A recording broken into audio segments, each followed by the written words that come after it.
ओम नमो भगवते वासुदेवाय। स्वागत है आप सभी का हमारे चैनल पर। आज है बृहस्पतिवार और आज के दिन बृहस्पतिवार की कथा सुनने से, व्रत रखने से जीवन के सभी प्रकार के आर्थिक संकट दूर होते हैं। तो आइए प्रेम पूर्वक सुनते हैं बृहस्पतिवार व्रत की कथा। अब सुनते हैं बृहस्पतिवार व्रत की कथा। प्राचीन समय की बात है। भारत में एक राजा राज्य करता था। वह बड़ा प्रतापी और दानी था। वह नित्य प्रति मंदिर में भगवत दर्शन करने जाया करता था। वह ब्राह्मण और गुरु की सेवा किया करता था। उसके द्वार से कोई भी याचक निराश होकर कभी नहीं लौटता था। वह प्रत्येक गुरुवार को व्रत रखता एवं पूजन करता था।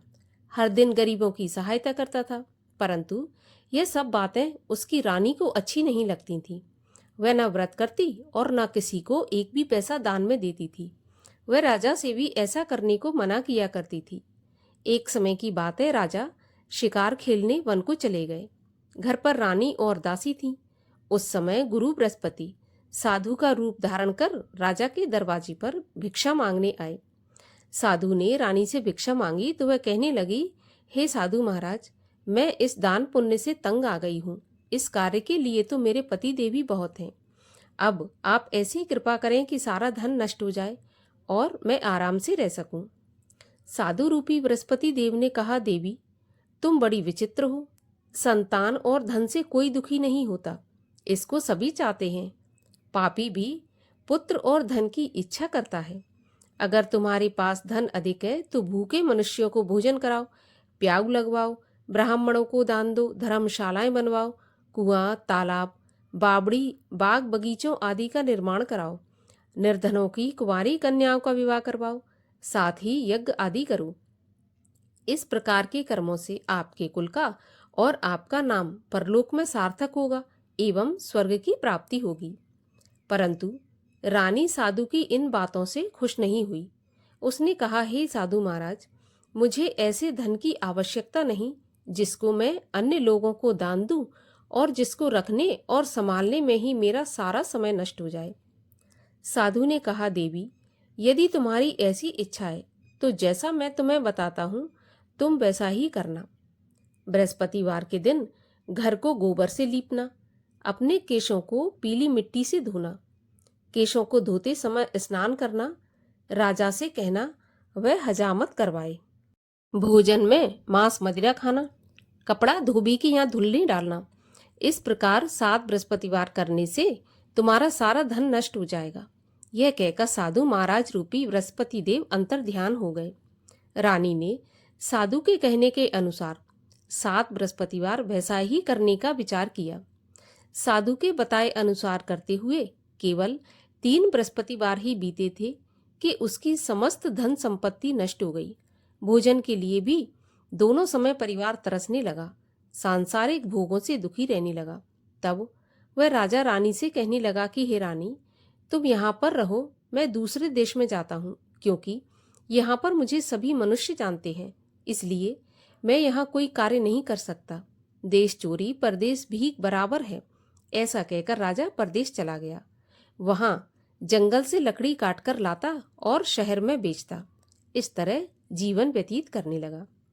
इधर राजा के बिना रानी और दासियां दुखी रहने लगी। किसी दिन भोजन मिलता और किसी दिन जल पीकर ही रह जाती।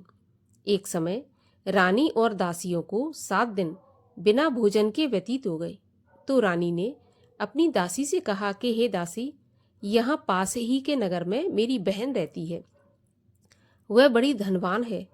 तू उसके पास जा और वहां से 5 सेर बेजर मांग के ले आ, जिससे कुछ समय के लिए गुजर हो जाएगी। दासी रानी की बहन के पास गई।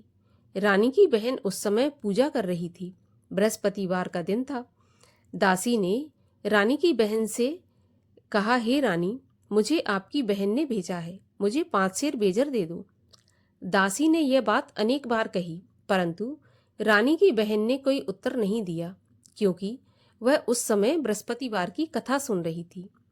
जब दासी को रानी की बहन से कोई उत्तर नहीं मिला तो वह बहुत दुखी हुई। उसे क्रोध भी आया। वह लौटकर अपनी रानी से बोली, हे रानी, आपकी बहन बहुत ही धनी स्त्री है, वह छोटे लोगों से बात भी नहीं करती। मैंने उससे कहा तो उसने कोई उत्तर नहीं दिया। मैं वापस चली आई। रानी बोली, दासी, इसमें उसका कोई दोष नहीं है। जब बुरे दिन आते हैं तब कोई सहारा नहीं देता। अच्छे बुरे का पता विपत्ति में ही लगता है। जो ईश्वर की इच्छा होगी वही होगा। यह सब हमारे भाग्य का दोष है। उधर रानी की बहन ने सोचा कि मेरी बहन की दासी आई थी, परंतु मैं उससे नहीं बोली। इससे वह बहुत दुखी हुई होगी। कथा सुन और विष्णु भगवान का पूजन समाप्त कर वह अपनी बहन के घर आई और कहने लगी, हे बहन, मैं बृहस्पतिवार का व्रत कर रही थी। तुम्हारी दासी गई, परंतु जब तक कथा होती है तब तक ना उठते हैं और ना बोलते हैं, इसलिए मैं नहीं बोली। कहो दासी, क्यों गई थी? रानी बोली, बहन, हमारे घर में अनाज नहीं था। वैसे तुमसे कोई बात छुपी नहीं है, इस कारण मैंने दासी को तुम्हारे पास 5 सेर बेजल लेने के लिए भेजा था। रानी की बहन बोली, बहन देखो, बृहस्पति भगवान सबकी मनोकामना पूरी करते हैं। देखो, शायद तुम्हारे घर में अनाज रखा हो। यह सुनकर दासी घर के अंदर गई तो वहां उसे एक घड़ा बेजर का भरा मिल गया। उसे बड़ी हैरानी हुई, क्योंकि उसने एक एक बर्तन देख लिया था। उसने बाहर आकर रानी को बताया। दासी अपनी रानी से कहने लगी, रानी देखो, वैसे हमको जब अन्न नहीं मिलता तो हम रोज ही व्रत करते हैं। अगर इनसे व्रत की विधि और कथा पूछ ली जाए तो उसे हम भी किया करेंगे। दासी के कहने पर रानी ने अपनी बहन से बृहस्पतिवार व्रत के बारे में पूछा।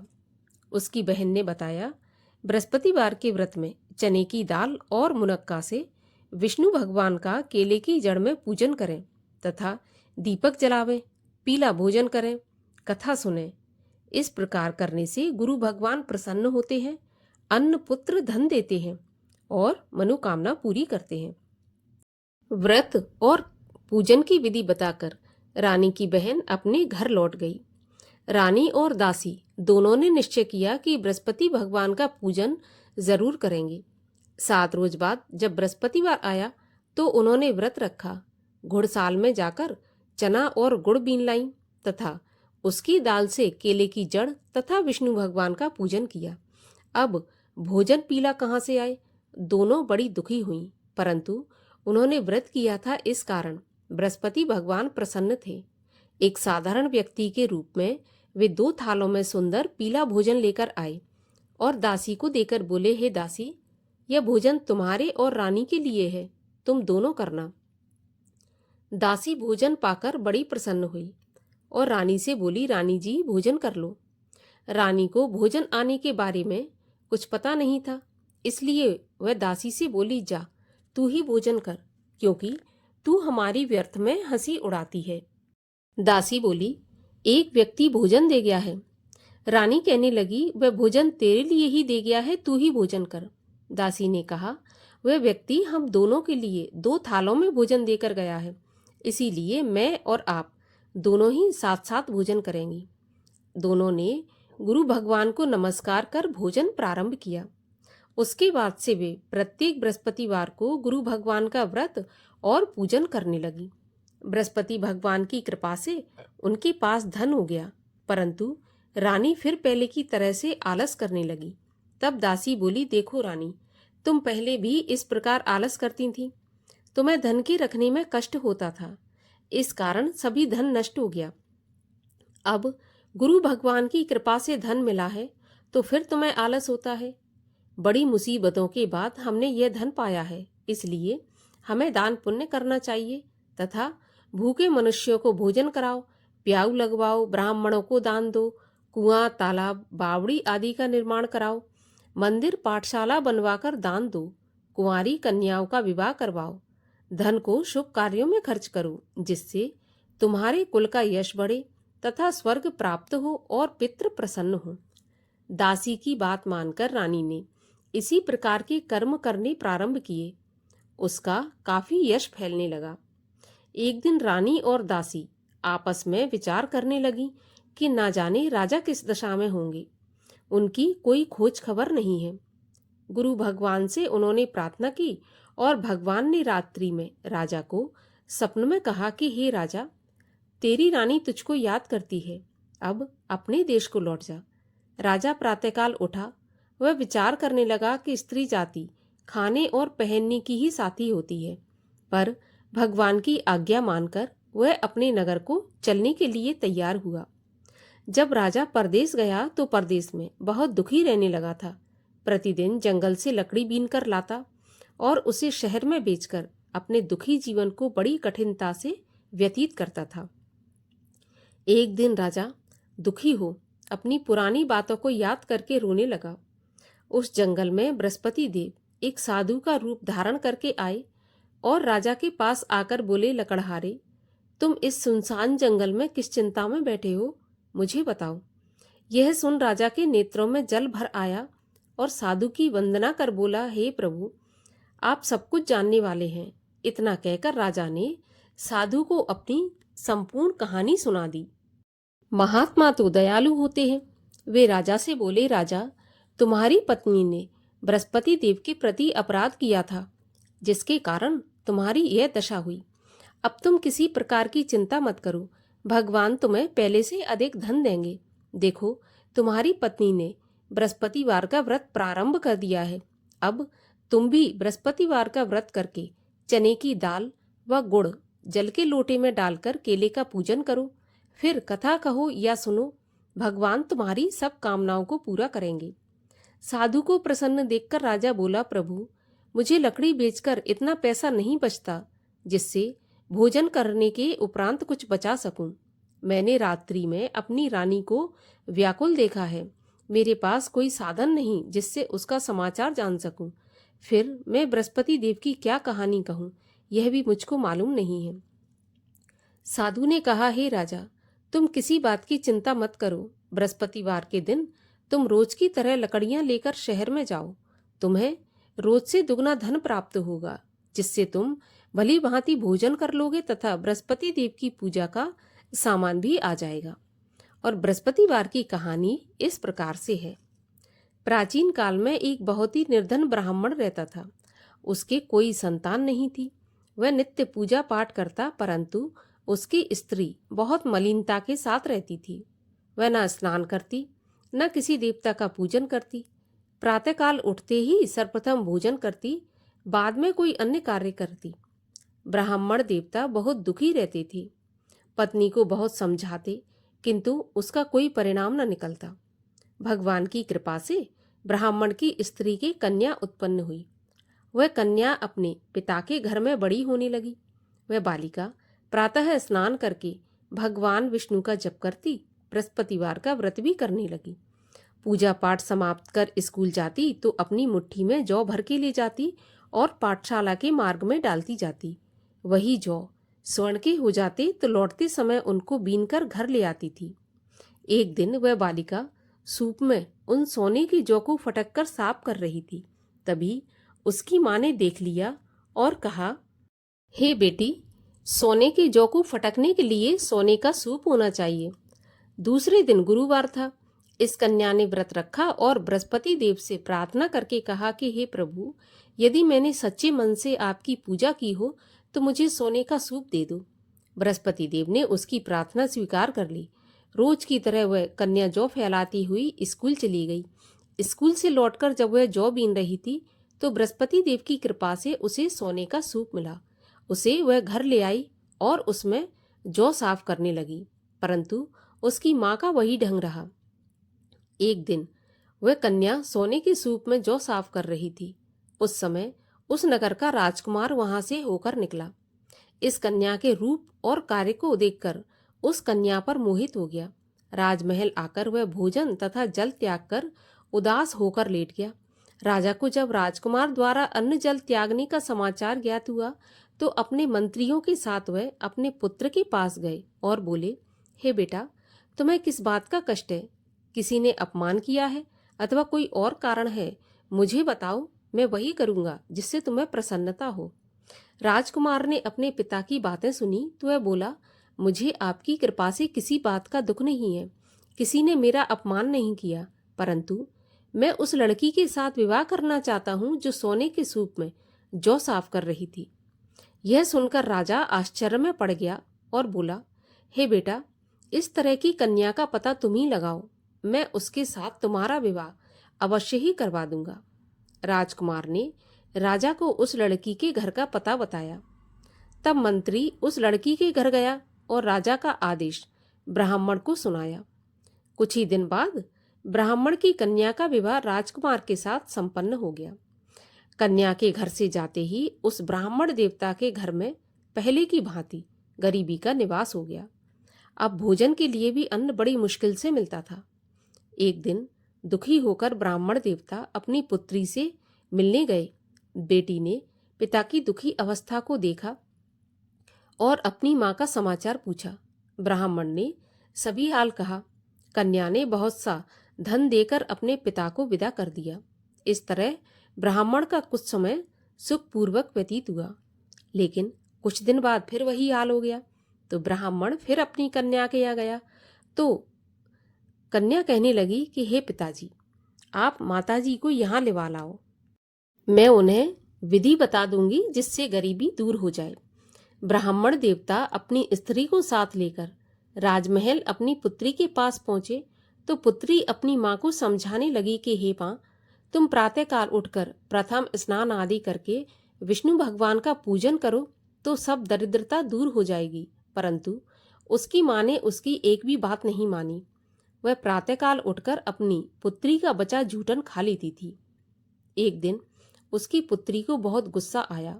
उसने एक रात को कोठरी से सारा सामान निकाल दिया और अपनी माँ को उसमें बंद कर दिया।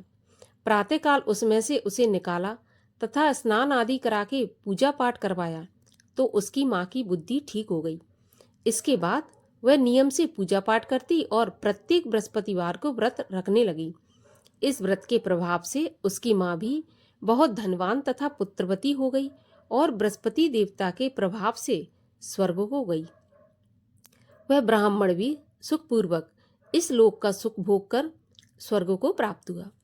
इस तरह कहानी कहकर साधु देवता वहां से अंतर्ध्यान हो गए। धीरे धीरे समय व्यतीत हुआ। फिर बृहस्पतिवार का दिन आया। राजा जंगल से लकड़ी काटकर किसी शहर में बेचने गया। उसे उस दिन और दिनों से अधिक धन मिला। राजा ने चना गुड़ आदि लाकर बृहस्पतिवार का व्रत किया। उस दिन से उसके सभी कलेश दूर हुए। परंतु जब अगला गुरुवार आया तो वह बृहस्पतिवार का व्रत करना भूल गया। इस कारण बृहस्पति भगवान नाराज हो गए। उस दिन उस नगर के राजा ने विशाल यज्ञ का आयोजन किया तथा अपने समस्त राज्य में घोषणा करवा दी कि कोई भी मनुष्य अपने घर में भोजन न बनाए, आग भी न जलाए। समस्त जनता मेरे यहाँ भोजन करने आए और इस आज्ञा को जो नहीं मानेगा उसको फांसी की सजा दी जाएगी। राजा की आज्ञा के अनुसार राज्य के सभी वासी राजा के भोज में सम्मिलित हुए, लेकिन लकड़हारा कुछ देर से पहुंचा, इसलिए राजा उसको अपने साथ महल में ले गए। जब राजा लकड़हारे को भोजन करा रहे थे तो रानी की दृष्टि उस खूंटी पर पड़ी जिस पर उसका हार लटका हुआ था। उसे हार खूंटी पर लटका दिखाई नहीं दिया। रानी को निश्चय हो गया कि मेरा हार इस लकड़हारे ने चुरा लिया है। उसी समय सैनिक बुलवाकर उसको जेल खाने में डलवा दिया। जब लकड़हारा जेल खाने में गया तो बहुत दुखी होकर विचार करने लगा कि न जाने कौन से पूर्व जन्म के कर्म से मुझे यह दुख प्राप्त हुआ है, और उसी साधु को याद करने लगा जो कि जंगल में मिला था। उसी समय तत्काल बृहस्पति देव साधु के रूप में प्रकट हो गए और उसकी दशा को देखकर कहने लगे, अरे मूर्ख, तूने बृहस्पति देवता की कथा नहीं की, इसी कारण तुझे दुख प्राप्त हुआ है। अब चिंता मत कर, बृहस्पतिवार के दिन जेल खाने के दरवाजे पर 4 पैसे पड़े मिलेंगे, उनसे तू बृहस्पति देव की पूजा करना तो तेरे सभी कष्ट दूर हो जाएंगे। अगले बृहस्पतिवार उसे जेल के द्वार पर 4 पैसे मिले। राजा ने पूजा का सामान मंगवाकर कथा कही और प्रसाद बांटा। उसी रात्रि को बृहस्पति देव ने उस नगर के राजा को स्वप्न में कहा कि हे राजा, तूने जिस आदमी को जेल खाने में बंद कर दिया है वह निर्दोष है, वह राजा है, उसे छोड़ देना। रानी का हार उसी खूंटी पर लटका है। अगर तू ऐसा नहीं करेगा तो मैं तेरे राज्य को नष्ट कर दूंगा।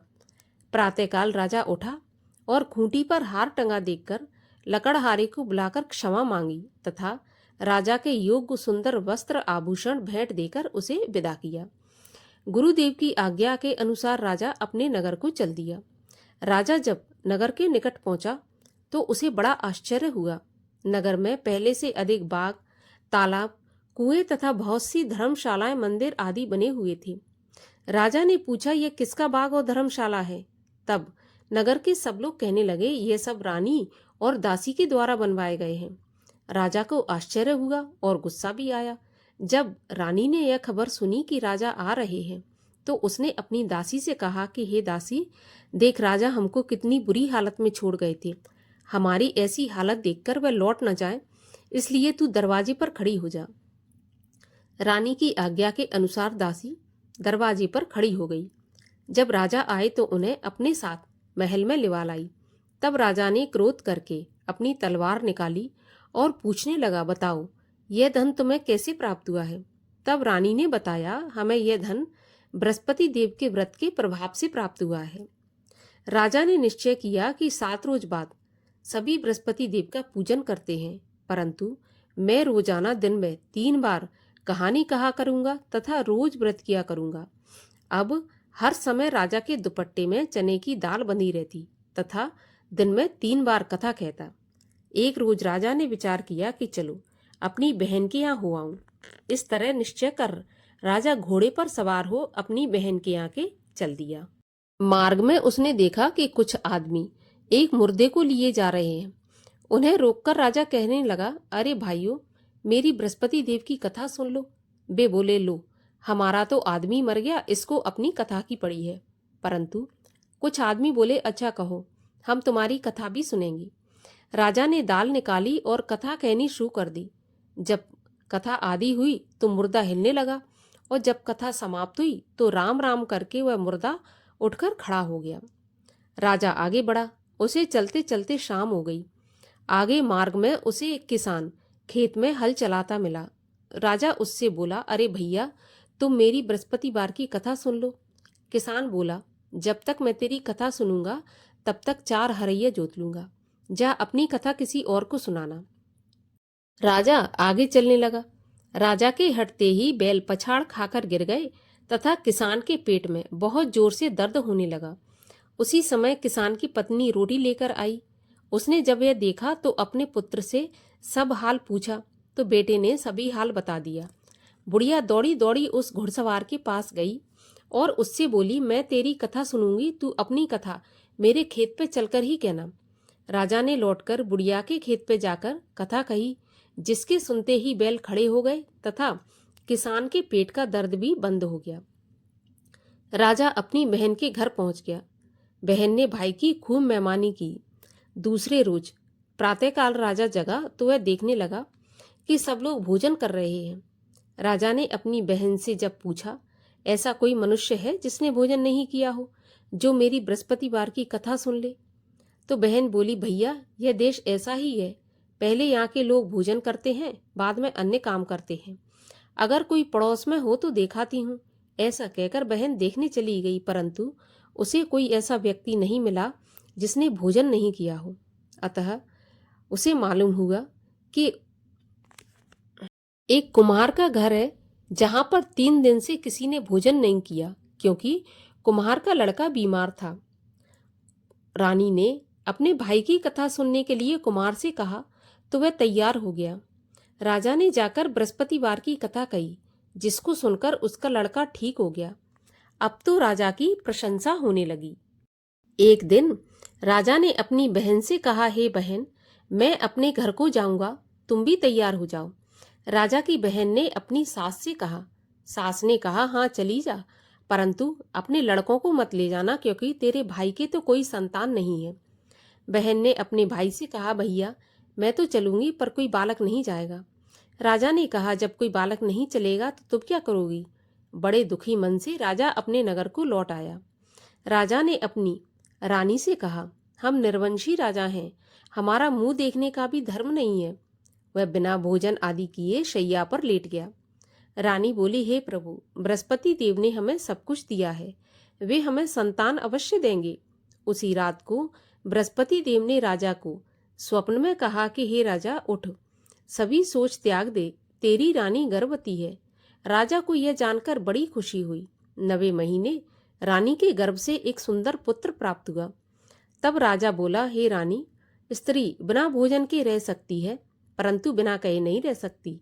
जब मेरी बहन आए तो तुम उससे कुछ कहना मत। रानी ने सुनकर हाँ कर दिया। जब राजा की बहन ने यह शुभ समाचार सुना तो वह बहुत खुश हुई तथा बधाई लेकर अपने भाई के यहाँ आई। तभी रानी ने कहा, घोड़ा चढ़ाकर नहीं आई, गधा चढ़ी आई।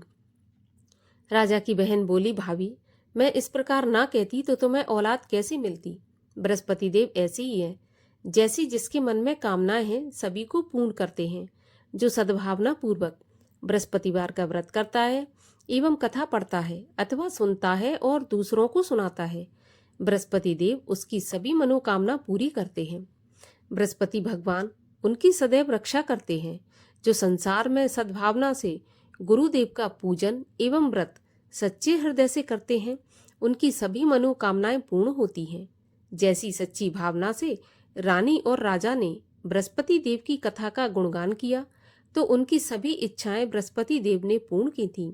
इसलिए सबको कथा सुनने के बाद प्रसाद लेकर जाना चाहिए।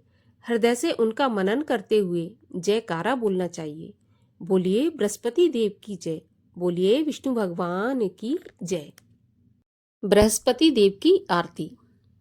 ओम जय बृहस्पति देवा, स्वामी जय बृहस्पति देवा। छिन छिन भोग लगाऊं, कदली फल मेवा। ओम जय बृहस्पति देवा। तुम पूरन परमात्मा, तुम अंतर्यामी। जगत पिता जगदीश्वर, तुम सबके स्वामी। ओम जय बृहस्पति देवा। चरणामृत निज निर्मल, सब पातक हरता। सकल मनोरथ दायक, कृपा करो भरता। ओम जय बृहस्पति देवा।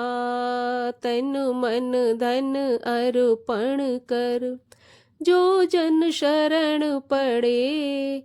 प्रभु प्रकट तब हो कर, आकर द्वार खड़े। ओम जय बृहस्पति देवा। दीन दयाल दयानिध, भक्तन हितकारी। पाप दोष सब हरता, भव बंधन हारी। ओम जय बृहस्पति देवा। सकल मनोरथ दायक, सब संशय हारी। विषय विकार मिटाओ, संतन सुखकारी। ओम जय बृहस्पति देवा। जो कोई आरती प्रभु की प्रेम सहित गावे। जेठानंद आनंद कर, सो निश्चय पावे। ओम जय बृहस्पति देवा। बोलो विष्णु भगवान की जय, बोलो बृहस्पति देव की जय।